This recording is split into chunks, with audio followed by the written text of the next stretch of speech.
में जानने की कोशिश करेंगे। सबसे पहला जो टॉपिक है आज का वो क्या है, कॉजेस ऑफ अनएम्प्लॉयमेंट, कि अनएम्प्लॉयमेंट जो है वो आखिरकार कॉज होता क्यों है। ठीक है, एक एक करके रीजन को देखना बहुत इंपॉर्टेंट है। पहला है the causes of unemployment in India, जो है उसका क्या, स्लो इकोनॉमिक ग्रोथ। अगर मान लो किसी भी देश का अगर इकोनॉमी अगर स्लो ग्रो करेगा, क्या करेगा भाई, स्लो ग्रो करेगा, तो वो अपने आप ही वहां पर एक तरीके से एम्प्लॉयमेंट ही जनरेट नहीं होगा। सिंपल सी बात है। तो मतलब in India the rate of economic growth is very slow and this slow rate fails to provide the enough employment opportunity under rising population. एक सिंपल सी बात है कि जिस तरीके से पॉपुलेशन बढ़ रहा है, उस तरीके से आपको एम्प्लॉयमेंट अपॉर्चुनिटी बढ़ता हुआ नहीं देखने को मिल रहा है। तो अपने आप में ही एक तरीके से अनएम्प्लॉयमेंट जो है वो आपको देखने को मिलता है। तो जस्ट इसी से रिलेटेड दूसरा पॉइंट निकल के आ गया, रैपिड पॉपुलेशन ग्रोथ। एक तो भाई हमारी इकोनॉमिक ग्रोथ स्लो हो रही है, ऊपर से हमारी पॉपुलेशन बढ़ रही है। अब पॉपुलेशन के हिसाब से अगर आप अपनी एम्प्लॉयमेंट के रेट को नहीं बढ़ाएंगे तो वैसे भी बेरोजगारी बढ़ेगी, जो कि इंपॉर्टेंट है। अगर देखा जाए थर्ड जो है फॉल्टी एम्प्लॉयमेंट प्लानिंग, कि एम्प्लॉयमेंट की प्लानिंग हम लोगों ने सही तरीके से करी नहीं। अगर आप देखो उठा के जो भी 5 ईयर प्लान्स हैं, उसमें कहीं भी एम्प्लॉयमेंट पर फोकस नहीं किया गया है लॉन्गर पीरियड ऑफ टाइम के लिए। सब ये बात करी सरकार कि हम प्राइमरी सेक्टर को डेवलप करेंगे, सेकेंडरी ये नहीं बोल रहे वो लोग कि प्राइमरी में हम एम्प्लॉयमेंट जनरेट करेंगे, सेकेंडरी में हम एम्प्लॉयमेंट जनरेट करेंगे, हम टर्सरी में एम्प्लॉयमेंट जनरेट करेंगे। ये एक तरीके से हमारा ड्रॉबैक रहा, खास कर अगर देखा जाए प्लानिंग में, क्योंकि प्लानिंग हमारा कब भाई 1950 से शुरू हुआ था और 2017 तक एक तरीके से खत्म हुआ, खास करके 5 ईयर प्लान। ठीक है, उसके बाद तो हमारा नीति आयोग जो है वो आ गया था।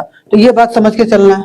ठीक है, तो ये एक बहुत बड़ा रीजन है जिसके वजह से अनएम्प्लॉयमेंट देखने को मिलता है। उसके बाद आगे आ जाओ, excessive use of foreign technology. हम लोग अपनी टेक्नोलॉजी पर भरोसा बहुत कम करते हैं, फॉरेन के टेक्नोलॉजी पर ज्यादा भरोसा करते हैं।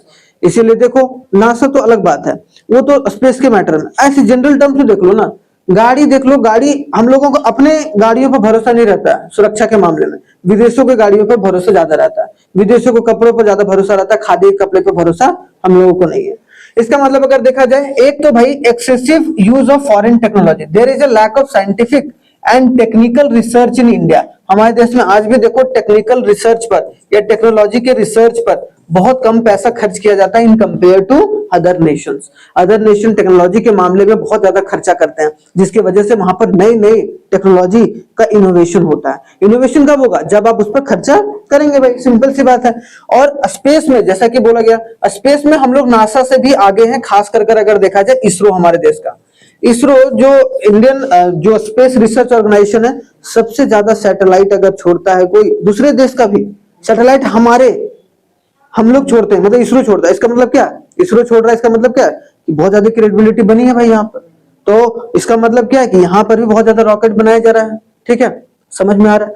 तो वो सब के मामले में ठीक है, लेकिन अभी भी हम लोग फॉरेन टेक्नोलॉजी को एक तरीके से लाकर मैन्युफैक्चरिंग एक्टिविटी को करते हैं, जिसकी वजह से कॉस्टिंग क्या हो जाती है, हाई हो जाती है, और फिर हमारे गुड्स एक तरीके से नहीं बिक पाते हैं।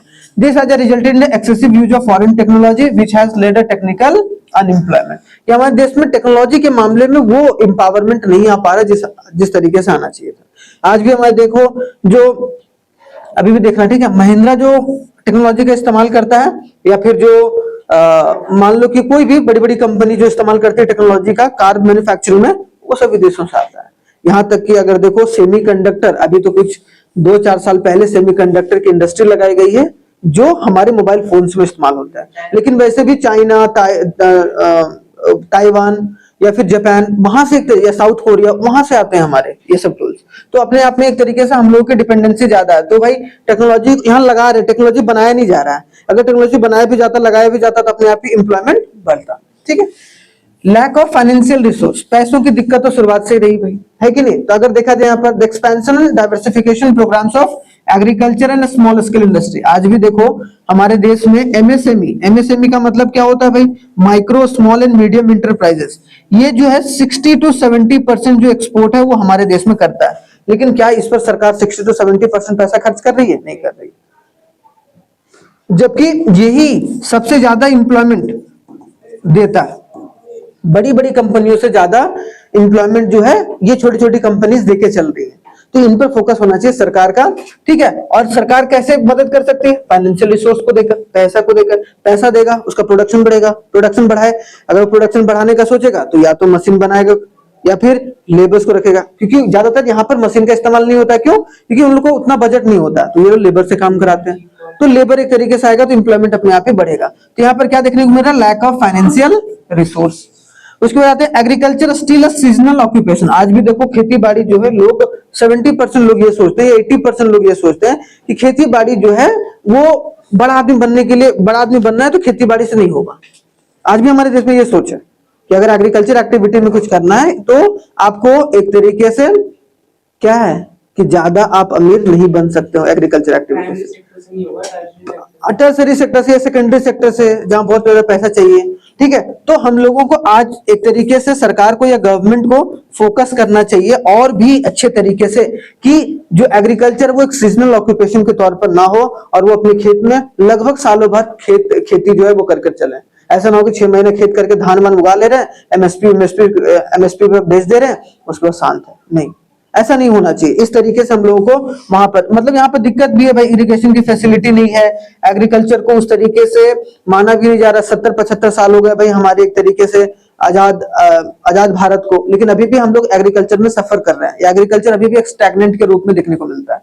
तो अपने आप में एक बहुत बड़ा प्रॉब्लम है अनएम्प्लॉयमेंट का। फिर देखते हो decay of cottage and small. अभी जैसे कि मैंने बताया कि स्मॉल जो इंडस्ट्रीज हैं, स्मॉल इंडस्ट्रीज हैं, उनको एक तरीके से बढ़ावा नहीं दिया जा रहा जिस तरीके से देना चाहिए। शुरुआत में ही देखा था हमने 1950s के आसपास में कि उसके पहले जो ब्रिटिश था तो हैंडीक्राफ्ट इंडस्ट्री को पूरा एक तरीके से खत्म कर दिया गया था। तो आज भी उस तरीके से पनप नहीं हो पाया, ठीक है। स्वदेशी की भावना आज भी निकल कर नहीं आई, जिसके वजह से एक बहुत बड़ा रीजन है। 8 में देखो लो सेविंग एंड इन्वेस्टमेंट। आज भी लोग जो है वो सेविंग क्या कर रहे हैं? बहुत कम कर रहे हैं। और मैंने बताया था theory of income and employment के चैप्टर में कि saving is equal to investment, कि जितना सेविंग बढ़ेगा उतना इन्वेस्टमेंट हमारे देश में बढ़ेगा। क्योंकि लोग सेव करके ऐसा तो नहीं होगा ना खाते में पैसा रखेंगे, खाते का पैसा वो इन्वेस्ट करने का सोचेंगे, हाँ, या फिर हाँ फिक्स डिपॉजिट कर देंगे, एफडी कर देंगे या आरडी कर देंगे, या स्टॉक ले लेंगे या फिर बॉन्ड ले लेंगे, लेकिन स्टॉक बॉन्ड या म्यूचुअल फंड लेंगे। तो मतलब अपने आप ही वो कैपिटल मार्केट में पैसा चला जाएगा तो बिजनेसेस ग्रो करना वैसे भी शुरू कर जाएंगे, ठीक है। तो ये बात इंपॉर्टेंट है। 9th में mobility of labour in India. The mobility of labour is quite, मतलब क्या? Because of the family obligation. आज भी देखो कि भाई क्या होता है कि अगर मान लो कि एक परिवार में किसी का शादी हुआ, मान लो, तो वो लड़की काम करेगी, लड़की काम कर रही है, लड़की काम कर रही थी पहले शादी से पहले, लेकिन कोई अगर परिवार ढंग का होगा, थोड़ा सा पैसा वैसा होगा उस परिवार में, तो वहां लड़कियों को एक तरीके से उस तरीके का आजादी नहीं मिलता है, बोलता है कि आपको काम करने की जरूरत नहीं है। या फिर आप देखो कि कोई शादी करके कोई महिला अगर मान लो कहीं काम कर रही थी, अब वो गांव में चली गई या कोई दूसरे शहर में चली गई, तो उसकी नौकरी छुड़वा के लोग वहां पर एक तरीके से वो हस्बैंड के पैसे पर जीती हैं, ठीक है। जनरली ये बात, अब ऐसा नहीं कि हर महिला पर ये लागू होता है, लेकिन फैमिली का प्रेशर बहुत बड़ा एक इंपॉर्टेंट रोल प्ले करता है। सोशल कांस्टेंट, लैंग्वेज भी बहुत ज्यादा इंपॉर्टेंट रोल प्ले करता है। अब सोचो मान लो कि कोई कर्नाटका का बंदा जो है नॉर्थ में नहीं आना चाहता, एक तो वो रीजन हो गया भाई। एक तो है कि भाई लैंग्वेज का प्रॉब्लम है कि हमारे देश में ऐसा तो नहीं सब लोग अंग्रेजी जान रहा है। आपको कर्नाटका का बंदा जो प्योर शुद्ध देसी वहां का होगा, जो प्योर सिर्फ कन्नड़ भाषा ही जान रहा है, वो यहाँ आके कैसे काम कर पाएगा? अगर तो वहां काम नहीं मिल पा रहा तो वो अनएम्प्लॉयड है, सिंपल सी बात है। अगर मान लो कि यहाँ का अगर कोई बंदा झारखंड का या उत्तराखंड का कोई अगर साउथ में जा रहा है तो उसको कन्नड़ नहीं आ रहा है, जबकि वहां पर उसको प्रेफरेंस ज्यादा दिया जा रहा है, जिसकी वजह से वहां वो काम नहीं कर पाएगा, तो यहाँ पर वो क्या होगा? अनएम्प्लॉयड ही रहेगा। तो ये मोबिलिटी का मतलब, मोबाइल का मतलब होता है to move from one place to another. तो आजकल ज्यादा मूवमेंट नहीं हो रही है इन कंपेयर टू पहले, क्योंकि सरकार, एक तो सरकार फ्री का अनाज दे रही है, फ्री का बिजली दे रही है, ये सब बहुत बड़ा रीजन है। महिलाओं के खाते में पैसा डाल दिया जा रहा है सरकार के द्वारा, फ्री बीज दिए जा रहे हैं, जो कि एक बहुत बड़ा रीजन है अनएम्प्लॉयमेंट का। आने वाले समय में सरकार